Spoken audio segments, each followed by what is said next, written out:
নমস্কার বন্ধুরা, কড়াইতে তেল দিয়ে দিলাম, শুকনো লঙ্কা দিয়ে দিলাম। এবার কাঁকরোলটা দিয়ে দেবো।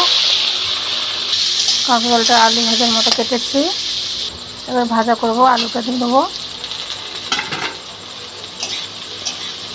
কাঁকরোল আর আলু একসাথে নাড়বো। এখন নুন হলুদ দেবো না, একটু ভেজে নেওয়ার পরে দেবো।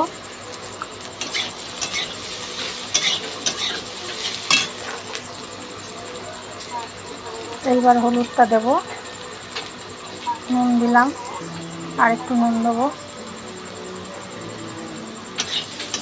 দিয়ে ভালো করে ভেজে নিতে হবে।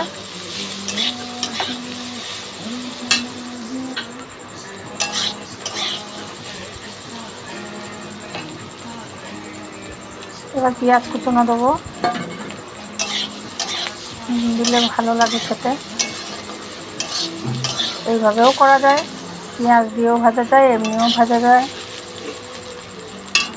আমি একটু পেঁয়াজ দিলাম, এবার একটু লঙ্কার গুঁড়ো দিলাম অল্প করে, বেশি না। হয়ে গেছে ভাজাটা প্রায়।